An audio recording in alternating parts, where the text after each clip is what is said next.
नमस्कार मित्रांनो, तू ही रे माझा मितवा या मालिकेच्या एपिसोडच्या पार्ट 1 भागामध्ये बघूयात की आता अर्णव हा मामीला आपल्या हाताने भरतो. तर मामी म्हणते की बास रे सोन्या, मी माझ्या हाताने खाईन आता. तेव्हा अर्णव म्हणतो की नक्की.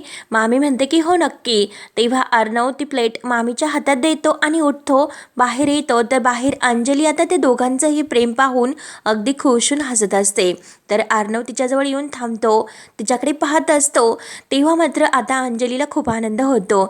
अंजली चिंटूच्या चेहऱ्यावरून प्रेमाचा हात फिरवते आणि तेव्हा अंजली आणि अर्णव दोघेही एकमेकांकडे पाहतात. तर अंजलीला खूप छान वाटतं म्हणून दोघेही बाहेर जातात. तेव्हा मात्र आता या मामीचा जो काही खरा चेहरा आहे तर मामी लगेच समोर आणते, आपल्या डोळ्यातील एक एक थेंब पुसते आणि बाईचे अश्रू हे कधीतरी अनेक मोठमोठ्या लोकांना फसवतात, हे मात्र नक्की खरं आहे. आणि आता ही मामी अगदी खुश होते आणि आता आपल्या मनाशी अगदी ठामपणे म्हणते की एक ना एक दिवस हा अर्णव आज तो नाश्ता घेऊन आला, परंतु उद्या मात्र तो हे सर्व साम्राज्य माझ्या आणि माझ्या आकाच्या हातात आणून देशील तूच अर्णव, ते पण अगदी प्रेमाने. पर्यंत अर्णव समोर जे काही मामीने केलेलं असतं तर ते एक नाटक असतं. त्यानंतर आता इकडे राकेश आणि ईश्वरी रिक्षातून येत असतात. तर आता थोडंसं लांब असं राकेश रिक्षा थांबवतो. तेव्हा आता ईशू विचारते की काय हो राकेशजी, तुम्ही येथे का थांबवली रिक्षा? तेव्हा आता राकेश म्हणतो की ॲक्च्युली मला असे सरळ जायचं आणि तुमचं ऑफिस तर इथे जवळच आहे, त्यामुळे तुम्ही येथून जाऊ शकतात का? तेव्हा आता ईशू म्हणते की बरं चालेल, मी जाते इथून. तेव्हा ईशू येते मी म्हणून रिक्षाच्या खाली उतरते आणि रोड हा पास करत असते. तेव्हा अर्णव एकटक आपल्या डोळ्यातील चष्मा काढतो आणि तिच्याकडे पाहत असतो आणि त्याच वेळेस समोरून एक बाई येते आणि ती बाई ह्या राजेशला पाहते. तेव्हा त्या बाईला राजेशला बघून इतका राग येतो आणि राजेशचं लक्ष नेमकं त्या बाईवर जातं. तेव्हा राकेश हा खूप घाबरतो आणि तेवढ्यात मात्र आता इकडे इशूही पुढे जात असते, परंतु तिच्या लक्षात येते की राकेशजींना पैसे द्यायचे राहून गेले. तर ती लगेच स्वतःची म्हणते की 12 गिडेर, अरे देवा, म्हणजे राकेशजींना पैसे तर द्यायचे राहून गेलेत आणि ते गेले असतील का, म्हणून परत ती मागे वळून पाहते आणि बघण्यासाठी आता ती लगेच मागे येते. आणि तेवढ्यात आता राकेश तर खूप घाबरतो. राकेश लगेच त्या बाईकडे बघत रिक्षावाल्या दादांना म्हणतो की चला दादा लगेच, आणि लगेच तो तेथून रिक्षा घेऊन निघतो. तेव्हा ती बाई आता जोरात ओरडत येते की थांब, अरे थांब, कुठे पळतोस, थांब, रिक्षा थांबव, म्हणून ती बाई आता रिक्षाच्या मागे धावत असते. आणि आता इशू सुद्धा परत तेथे येते आणि राकेश जे असते म्हणते. तर तेवढ्यात आता ती बाई तिला समोर पडलेली दिसते, कारण रिक्षाचा पाठलाग करता करता ती बाई खाली पडते. तेव्हा राकेश घाबरतो आणि इतका घाबरतो की ही येथे मुंबईत कशी पोहोचली म्हणून त्याला टेन्शन येते. तेव्हा आता ती बाई ओरडत असते की अहो रिक्षा थांबवा दादा, रिक्षा थांबवा. आणि तेवढ्यात इशू ही त्या बाईकडे धक्क्याने पाहत असते. तेव्हा ती बाई म्हणते की त्याला थांबवलं पाहिजे, ती रिक्षा थांबवा थांबवा म्हणून ओरडत असते. तर इशू धावतच तिच्याजवळ येते आणि कोण पाहिजे तुम्हाला अहो ताई असं विचारते. तेव्हा आता ती सारखं त्या रिक्षाकडे बोट करत असते. तेव्हा आता ती बाई म्हणते की राजेश्वर होता ते. तर लगेच इशू म्हणते की काय राजेश्वर? आणि आता हा म्हणजे राकेश आहे ना तो, तर रिक्षातून ओळून मागे पाहत असतो, घाबरतो. आणि ही ईश्वरी येथे आली आणि ती नक्की आता ईश्वरीशी काय बोलत असेल म्हणून राकेशला खूप असं टेन्शन येते. तेव्हा आता लगेच इशू त्या बाईला विचारते की कोण राजेश्वर? ताई मला सांगा की कोण होता तो, कोण राजेश्वर? तेव्हा मात्र आता ती बाई म्हणत असते की त्या रिक्षेच्या मागे जाऊयात आपण, चल. तेव्हा आता लगेच इशू म्हणते की थांबा ताई, शांत व्हा, आपण जाऊयात. आणि हे बघा आपण रस्त्याच्या मधोमध आहोत, त्यामुळे रिक्षा आता गेलेली आहे, अगोदर शांत व्हा. तेव्हा ती बाई खूप रडत असते. तर इशू तिच्या हाताला धरते आणि तिला उभा करते आणि चला शांतपणे आपण तिकडे रस्त्याच्या पलीकडून जाऊयात म्हणून ती त्या बाईला तिकडून पलीकडून घेऊन जाते. तेव्हा ती बाई म्हणत असते की हो हो त्या रिक्षाला पकडा. तर इशू म्हणते की हो हो आणि तिला कडेला असं व्यवस्थित बसवते. तेव्हा ती बाई सारखं तिकडे त्या रिक्षाकडेच पाहत असते. रिक्षा मात्र आतापर्यंत निघून जाते. तेव्हा ती बाई खूप रडत असते. तर इशू आपल्या पिशवीतून बॉटल काढते आणि पिण्यासाठी तिला पाणी देते. तेव्हा आता इशू तिला म्हणते की शांत व्हा आणि मला सांगा कोण होता तो? तेव्हा ती बाई म्हणते की राजेश्वर. तर आता इशू म्हणते की कोण राजेश्वर? तर ती बाई म्हणते की माझा नवरा, माझ्यासोबत त्याने प्रेमाचं नाटक केलं, लग्न केलं आणि पळून निघून गेला. जाताने माझे दागदागिने, घर, माझं सर्व काही तो विकून निघून गेला. माझ्या आयुष्याचं त्याने वाटोळं केलं. गेल्या 2 महिन्यापासून मी त्याचा शोध घेते आणि मला कळले की तो इथे मुंबईत आहे आणि म्हणून म्हणून मी त्याला आता शोधण्यासाठी इकडे मुंबईला आले होते आणि आज मात्र तो मला येथे दिसला. मी त्याला नाही सोडणार. त्याने माझ्यासारखे कितीतरी मुलींचं आयुष्य बर्बाद केले असेल हो. म्हणून ती बाई सांगता सांगता खूप अशी रडते. त्याला अशी शिक्षा व्हायला हवी की परत हे सर्व करण्याची हिंमत सुद्धा त्याची व्हायला नको. तेव्हा इशू म्हणते की ताई अहो शांत व्हा तुम्ही अगोदर. का तुम्ही इतकी स्वतःला तकलीफ करून घेता हो. तेव्हा ती बाई रडत म्हणते की नाही तुला नाही कळणार ग. तेव्हा आता इशूच्या डोक्यात येतं. ती लगेच त्या बाईला विचारते की ताई मला एक गोष्ट सांगा, तुमच्याकडे त्याचा एखादा फोटो आहे का, म्हणजे लगेच आपल्याला त्याची पोलीस कंप्लेंट करता येईल. तेव्हा आता ती बाई म्हणते की जाताना तो सगळे फोटो आणि लग्नाचा अल्बम सुद्धा जाळून गेला. त्यानंतर आता अर्णव तर इकडे ऑफिसमध्ये आलेलाच असतो, परंतु इशूला आता ह्या बाईमुळे थोडासा उशीर होतो. तेव्हा आता लावण्य ऑफिसमध्ये येते आणि अर्णवला गुड मॉर्निंग करते. तेव्हा अर्णव म्हणतो की काय तू आणि ती कुठे आहे.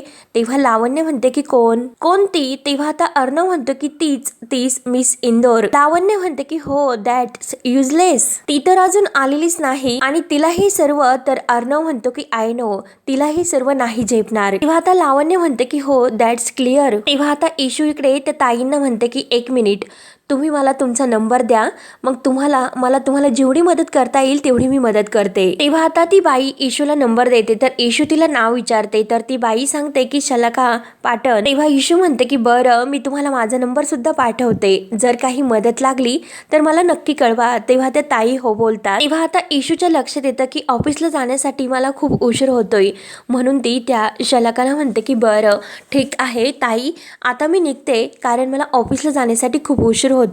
तेव्हा त्या ताई म्हणतात की हो. तेव्हा इशू त्यांना म्हणते की हो काळजी घ्या मी आता निघते, येते मी असं बोलून म्हणून इशू निघून जाते. तर आता ती बाई खूप अशी रागावलेली असते. ती म्हणते की आज मात्र तो मला ह्या एरियामध्ये दिसला, म्हणजे तो नक्की इथेच राहतो आणि इथेच काम करतो. आता मात्र मी याला नाही सोडणार. तेव्हा मात्र आता इकडे अर्णव तर खूप असा भडकतो. तर आता लावण्य म्हणते की आता 11 वाजायला फक्त 1 मिनिट बाकी आहे. तर आता अर्णव म्हणतो की बरं तिने जे काही चॅलेंज स्वीकारलेले आहे ते मी तिला रिजेक्ट करायलाच लावतो. तेव्हा आता लावण्य म्हणते की मला नाही वाटत की ती येईल म्हणून. आणि तेवढ्यात इशू ही ऑफिसमध्ये येते आणि अगदी धावतच येत असते. तर समोर एका मॅडमला ती धडकते. तेव्हा इशू केवळ 11 वाजता ठीक लगेच तेथे कॅबिन जवळ येते आणि सर आत येऊ का असं लगेच अर्णवला म्हणते. तेव्हा अर्णव आणि लावण्य एकमेकांकडे लगेच इशूकडे रागाने पाहतात. तेव्हा अर्णव म्हणतो की तर इशू हात येते आणि गुड मॉर्निंग सर असं बोलून त्या फाईल्स टेबलवर ठेवते. तर इशू म्हणते की सगळं काही काम कंप्लीट करून आणलेलं आहे, सगळं काही तुम्ही चेक करून घेतात का, अजून काही काम असेल तर सांगा. तर लगेच अर्णव तिला म्हणतो की यू आर लेट, तुझे रिपोर्टिंग टायमिंग हे 11चे आहेत आणि 11 वाजून सुद्धा गेले. तर इशू म्हणते की नाही सर अजून 1 मिनिट बाकी आहे. तेव्हा आता लगेच अर्णव आपलं घड्याळ पुढे दाखवतो आणि माझ्या या मध्ये आता 11 वाजून गेलेले आहेत. इशू म्हणते की नाही सर मी तुम्हाला माझं परफेक्ट टायमिंग दाखवते आणि अजून 11 वाजायला 1 मिनिट बाकी आहे. तेव्हा इशू आपल्या मोबाईलमधील जो काही टायमिंग आहे तर 10:59 असा तो टायमिंग असतो, 1 मिनिट त्यात बाकी असतो आणि ती दाखवते की हे बघा सर. तेव्हा अर्णव लगेच रागाने म्हणतो की हे बघ हे ऑफिस माझं आहे आणि माझ्या घड्याळामध्ये 11 वाजून 1 मिनिट वर झालेला आहे. तेव्हा लावण्य लगेच खुश होऊन अर्णवकडे पाहत असते. तर इशूचं लक्ष लावण्याकडे जाते. तेव्हा मात्र आता लगेच इशू लावण्याचा हात धरते. लावण्य मॅडम अहो बघू या तुमचा ऑच, म्हणून लगेच तिच्या ऑचमध्ये तेव्हा अर्णवला दाखवते. तर त्यामध्ये सुद्धा आता 1 मिनिट हा बाकी असतो आणि ती म्हणते की हे बघा लावण्य मॅडमच्या ह्या ऑचमध्ये सुद्धा जस्ट 11च वाजतात. तेव्हा लावण्य लगेच आपला हात रागाने बाजूला घेते की एक्सक्यूज मी असं बोलून. तर इशू म्हणते की हे बघा मला इथे येऊन 1 मिनिट तर आरामात झालेला आहे. तेव्हा आता अर्णव रागाने उठतो. अर्णव म्हणतो की हे बघ मी माझ्या ऑचचा टाइम फॉलो करतो. इशू म्हणते की हो सर बरोबर तर आहेच, टायमिंग मात्र तुमचं ऑच फॉलो नाही करत आणि तुम्ही तर अर्णव राजशिर्के आहात, त्यामुळे तुम्ही जगापेक्षा 1 कदम आगेच असतात. आणि हो की नाही लावण्य मॅडम. मात्र लावण्य आता मुद्दा म्हणते की हो यू आर राईट. इशू म्हणते की हो ना सर बघा, आणि म्हणून तुमचं घड्याळ 1 मिनिट पुढे आहे, त्यामुळे मी काय करणार सर. तेव्हा अर्णवला आता इशू या बोलण्याचा खूप असा राग येतो. तेव्हा अर्णव रागाने म्हणतो की हे बघ एकतर खूप असा टाइम माझा वेट घालवला आहे, त्यामुळे गेट आउट. तेव्हा इशू म्हणते की असं कसं गेट आउट, अहो सर मी खरंच वेळेत आलेले आहे, तुम्ही असं कसं मला नाही म्हणतात. तुम्ही असे मला नोकरीवरून नाही काढू शकत. तेव्हा आता अर्णव रागाने म्हणतो की गेट आउटचा अर्थ काय होतो, म्हणजे माझ्या कॅबिनच्या तू बाहेर जा. तर इशू म्हणते की हो अच्छा, पुढच्या 5च मिनिटात एक महत्वाची मीटिंग आहे, त्यामुळे मला तू तेथे हवी आहे. तेव्हा इशू म्हणते की हो सर, मी पटकन जाऊन तयारी करते आणि कॉन्फरन्स या रूम मध्ये येते. लावण्य मात्र हसत असते आणि ती आता अर्णवला म्हणते की ए यार, अरे मी आलेच. म्हणून आता हिच्या डोक्यामध्ये दुसरा काही प्लॅन असतो इशूला फसवण्याचा. तेव्हा इशू सुद्धा म्हणते की हो सर, मी सुद्धा आलेच. तर अर्णव म्हणतो की तू कुठे निघालीस. तेव्हा आता इशू म्हणते की अहो सर, तुम्हीच मला म्हणाले की get out from my cabin. तेव्हा आता अर्णव म्हणतो की हे बघ, ह्या ज्या काही तू डेटा आहे ना, त्याच्या एंट्रीज केलेल्या आहे ना, त्या सर्वांचे जे काही त्याच्या सर्वांच्या प्रिंट्स आउट काढ. तर आता इशू म्हणते की सर्व काही एंट्रीज आहे. तेव्हा अर्णव म्हणतो की यस, सगळ्या एंट्रीज, प्रत्येक पेपरवर मला नंबर हवा आहे. नंबर सर तुला येतात ना. तर इशू म्हणते की हो. तर अर्णव म्हणतो की गुड. तेव्हा आता इशू त्या सर्व फाईल उचलते. तर अर्णव लगेच तिला म्हणतो की जमणार नसेल तर सांगून टाक, टर्मिनेशन लेटर हे रेडी आहे. तर इशू म्हणते की नाही सर, आत्ताच मी सर्व काही प्रिंट आउट काढून आणते. त्यानंतर लावण्य बाहेर येते आणि लावण्याच्या मनामध्ये आता इशूला आणखीन अर्णव सर कसं रागवेल यासाठी एक प्लॅन असतो. ती आता लगेच ऋषीला एक कोणत्या कंपनीची फाईल आणण्यासाठी आत पाठवते. लावण्य लगेच अगदी खुश होऊन जो तेथे समोर टेबल असतो तर त्या चेअरवरती काहीतरी असं बॉटलमधून ओतून देते आणि अगदी खुश होऊन आत निघून जाते. त्यानंतर इकडे वल्लभरी मामी तर आता बाहेर येते. तेव्हा आता आजी, अंजली आणि अविनाश मामा समोर असतात. तर आजी म्हणते की झाला का आता वल्लभरी मॅडमचा नाश्ता आतमध्ये, म्हणजे या घरच्या सुनबाईंचा भरवलं असेल लाडक्या भाजेने. तेव्हा आता वल्लभरी रडण्याचं नाटक करते की आई, अहो मी काल रागाच्या भरात. तेव्हा आजी लगेच रागाने म्हणते की हे बघ, तू अशा काहीतरी चुका करशील आणि अर्णवच्या पाठीमागे लपशील असे तुला वाटले असेल. तेव्हा आता वल्लभरी मामी हात जोडते आणि म्हणते की आई, खरंच माझी चूक झाली, मला माफ करा. अहो चूक तर काय, पण गुन्हा माझ्या हातातून घडलेला आहे, त्यामुळे तुम्ही देताना ती शिक्षा मी भोगायला तयार आहे, परंतु प्लीज आई मला माफ करा. तेव्हा आता आजी रागाने म्हणते की हे बघ, तुला इतकं सोपं वाटलं का तोंडाला येईन ते बरचाळायचं आणि भरल्या घरात असे हे तमाशे करायचे. म्हणून आता सुभद्रा आजी खूप अशी चिडते आणि मग उलट हे असे हात जोडायचे आणि अशी म्हणजे डोळ्यात पाणी आणून अशी माफी मागायची. तेव्हा आता वल्लभरी मामी म्हणते की नाही हो आई, मी मनापासून माफी मागते, खरंच मला माफ करा. म्हणून ती लगेच आता सुभद्रा आईच्या पाया पडते. तेव्हा आता आजी म्हणते की काय काय हे करते, वल्लभरी रागानेच म्हणते. तेव्हा आता लगेच वल्लभरी मामी नाटक करते की आई नाही हो, अहो माझ्या हातातून खूप मोठा गुन्हा घडलेला आहे, प्लीज आई मला माफ करा हो प्लीज. तेव्हा अविनाश मामा लगेच वल्लभरीच्या हाताला धरतो आणि तिला उठवतो की काय करतेस वल्लभरी. तेव्हा आता वल्लभरी नाटक करत म्हणते की अहो प्लीज तुम्ही तरी आईंना समजावा, अहो खरंच मला माझ्या वागण्याचा पश्चाताप होतोय, मला प्लीज खरंच माहिती नाही की काय झाले होते आणि मी अशी बडबड करत राहिले होते, प्लीज अहो तुम्ही तरी समजावा ना. तेव्हा आता अविनाश लगेच सुभद्रा आईला म्हणतो की हे बघ आई, जाऊन दे, एखादी चूक घडली तर इतकं ताणून घेण्याची काही गरज नाही. तेव्हा मात्र आता लगेच आजी म्हणते की हो अरे अविनाश, मला सुद्धा ते असं ताणायला नाही आवडत, परंतु आता ठीक आहे, इलाईची चूक समजली, पण माझ्या सात्विकाने आपल्या पडत्या काळामध्ये जी मला मदत केलेली आहे ना, विसरून मला चालणार नाही, कारण तिच्या 2 मुलांना वाढून आपण काही जगावेगळं मोठं नाही केलेलं, हे आपलं काम होतं. आणि ज्या बहिणीने आपल्या घरासाठी इतकं केलं, तेव्हा ती गेल्यानंतर तिच्या 2 मुलांना सांभाळून आपण काही जबाबदारी किंवा उपकार नाही केले, ते आपण आपले फक्त कर्तव्य केले, हे कळलं का तुला. जसे या घराने अर्णव आणि अंजली या दोघांना आपलं मानलं, तसे सुद्धा या दोघांनी या घराला आपलं मानलेच की तुझा एकही शब्द ते दोघे खाली पडून देत नाही, ही गोष्ट लक्षात घे. आणि आईच्या जागी ते तुला मानतात हे लक्षात घे, आणि त्याचा मात्र तू गैरफायदा घेऊ नकोस. तेव्हा अंजली घाबरतच म्हणते की आजी, मामीने तर माफी मागितली, जाऊन दे ना. तेव्हा अंजली लगेच आता असं म्हटल्यानंतर आजी लगेच तिला म्हणते की थांब अंजली, तू मध्ये बोलू नकोस. आणि हे बघ वल्लभरी, एक गोष्ट लक्षात ठेव की हे जे काही वैभव तुला दिसते ना, ते फक्त अर्णवमुळे आहे, हे लक्षात घे आणि हे मात्र तू विसरू नकोस. आणि सगळ्यात महत्वाची गोष्ट म्हणजे आकाश माझ्या मुलाचा मुलगा आणि अर्णव माझ्या मुलीचा मुलगा आहे, हे जरी तू गोष्ट लक्षात आणून देत असेल तरी तू लक्षात घे की ते दोन्हीही माझ्यासाठी नातूच आहेत. मी त्यांना असा भेदभाव नाही करत, मी सुद्धा त्यांच्यामध्ये कोणता भेदभाव करत नाही आणि तू सुद्धा मात्र त्यांच्यामध्ये कोणताही असा भेदभाव करू नकोस. त्यामुळे यापुढे मात्र ऑफिस आणि प्रॉपर्टी यामध्ये कोणताही वाद मला नकोय, हे तुला कळले ना. आणि आजी आता अविनाशला म्हणते की अविनाश, विचार तू तुझ्या बायकोला, तुला हे सर्व जमणार आहे का. तेव्हा आता मामा लगेच मामीला खुणावतो. तेव्हा लगेच आता वल्लभरी मामी फक्त रडतच अशी हो बोलते, कारण आता हे जे काही तिचे अश्रू आहे ते सुद्धा अगदी नाटकी अश्रू असतात. तेव्हा आता अविनाश मामा हे आजीला खुणावून सांगतात, तर आजी आता तोऱ्यात लगेच रागाने म्हणते की परत या घरामध्ये या असल्या कारणामुळे तमाशे व्हायला नको हे असले. तेव्हा आता आजी आतमध्ये निघून गेल्यानंतर मामी लगेच मनात म्हणते की हो, काय काय जमणार आहे हे तर अजून तुम्हाला माहितीच नाही. कधी कधी मोठे डाव जिंकण्यासाठी हे असे छोटे डाव तर खेळावेच लागतात. एकदम हे नाटक करावं लागतं आणि त्यातील हा एक डाव. त्यानंतर आता इकडे इशू ही सर्व काही पेपर्स नंबर टाकून रेडी तयार करून घेऊन येते. अर्णवला म्हणते की आत येऊ. अर्णव म्हणतो की हो. तर इशू आत येते आणि अर्णवला म्हणते की हे बघा सर्व काही पेपर्स रेडी आहेत, ते पण नंबर टाकून. इशू विचारते की सर आता काय करू. तर आता अर्णव म्हणतो की केबिनच्या बाहेर जा आणि तेथे एक डस्टबिन आहे, त्यामध्ये हे पेपर्स टाकू नये. तेव्हा आता इशूला हे ऐकल्यानंतर धक्का बसतो. इशू म्हणते की काय. तर लगेच अर्णव तिला म्हणतो की काय कानाचे पडदे फाटलेत का, ऐकू येत नाही का तुला, पेपर्स घे आणि हे पेपर्स डस्टबिनच्या बाहेर टाकू नये. अर्णव खूप असा भडकतो की हे पेपर्स डस्टबिन मध्ये टाकू नये, ते पण ते कामाचे पेपर नाहीत.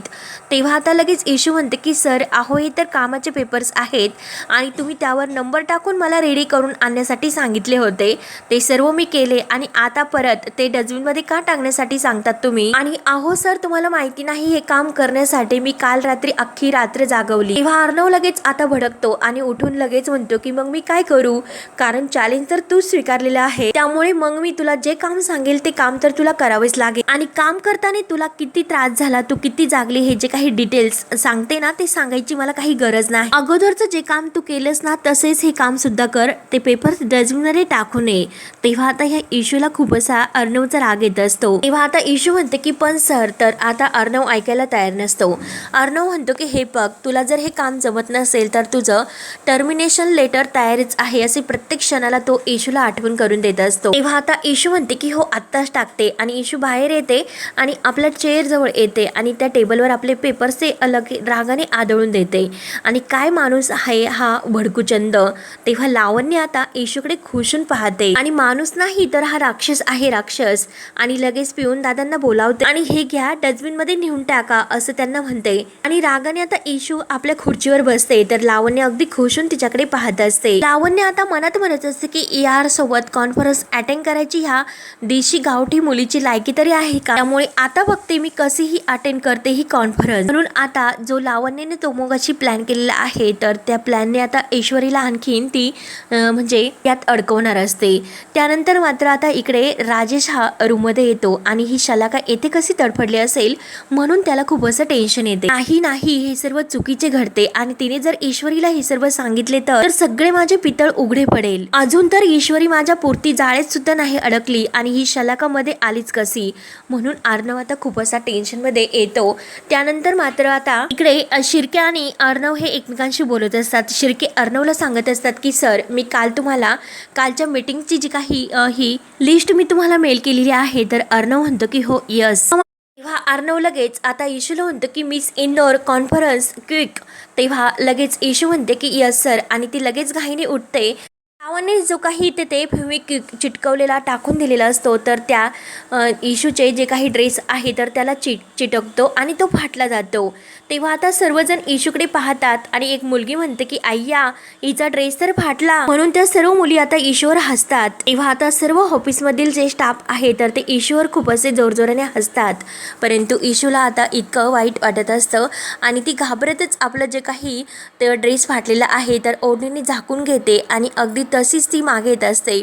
तर तिच्या धक्क्याने तेथे समोर एक जे काही ही फुले ठेवलेले असतात तर ते सुद्धा खाली पडतं आणि सर्व स्टाफ आणखीन जोरजोराने इशूवर हसत असतो. इशूला खूप वाईट वाटतं, तिच्या डोळ्यातून सुद्धा पाणी येते. तर इकडे राजेशला आता टेन्शन येते. तो विचार करतो की मी आता ईश्वरीला फोन करू किंवा नको, कारण जर शलाकाने तिला काही सांगितले असेल तर ईश्वरीच्या बोलण्यावरून मला नक्कीच कळेल. तेव्हा आता लगेच राकेश हा ईश्वरीच्या मोबाईलवर कॉल करतो. परंतु आता इकडे इशू ही बाजूला असते आणि ड्रेस फाटल्यामुळे तिला तेथून हलता सुद्धा येत नाही. तेव्हा ते फोन वाजत असतो आणि ती मनात म्हणते की बापरे आता फोन कसा उचलू मी, मला तर इथून हलता सुद्धा नाही येणार. तेव्हा राकेशला तर आणखीन टेन्शन येते की ही मात्र ईश्वरी फोन का उचलत नसेल, मग शलाकाने जर तिला काही सांगितले तर नसेल ना, म्हणून राकेशजी पुन्हा फोन करतो. तर इशू आता डोळ्यामध्ये पाणी आणते आणि आपल्या सर्व स्टाफकडे ती पाहत असते, कारण तिला खूप असं लाजिरवाणी होत असतं. तेव्हा राकेशला तर आणखीन टेन्शन येते. तर इकडे लावण्य आता बाहेर येते आणि पाहते आणि इशूचा जो काही ड्रेस फाटलेला आहे तर तो तिथे खुर्चीला चिटकलेला असतो आणि आता लावण्य हे बघून अगदी खुशून हसते। तेव्हा मात्र आता लावण्य मुद्दाम सर्वांना विचारते की काय झाले, तुम्ही सर्वजण का हसतात। तेव्हा आता ती दुसरी मुलगी म्हणते की अहो लावण्य मॅम, हिचा ड्रेस फाटला। तेव्हा दुसरी लगेच मुलगी म्हणते की अहो मॅम, हिच्याबरोबर रोजन काही ना काही घडत असतं। तेव्हा आता लावण्य लगेच इशू जवळ येते आणि इशूला म्हणते की हे बघ, जर तुला चांगली सॅलरी आता मिळेल ना, त्यातून चांगल्या क्वालिटीचे कपडे घे, म्हणजे या ऑफिसला सूट होतील असे। तेव्हा सर्व स्टाफ हा जोरजोराने हसत असतो। तेव्हा आता इशू खूप रडते आणि या सर्वांकडे ती पाहत असते तर लावण्य आता सर्वांसमोर पुन्हा तिचा अपमान करते। अगं तू तर सात्विक फॅशन मध्ये काम करते आणि हे बघ, असे चीप कपडे घालून तू ARचं नाव, हे रेप्युटेशन तू खराब करतेस, हे तुला कळतं का। तेव्हा आता दुसरी मुलगी म्हणते की हो ना मॅम, अहो हिच्या अशा वागण्यामुळे आता मात्र आम्हाला लाज वाटायला लागली। आणि दुसरी मुलगी म्हणते की हो ना मॅम, अहो तुम्ही तर शॅम्पल खूप छान कामाला ठेवलात, तेवढंच आम्हाला काहीतरी असे विनोद होतात, म्हणून पुन्हा आता जोरजोराने हसत असतात। तर इशूला खूप असं वाईट वाटत असतं।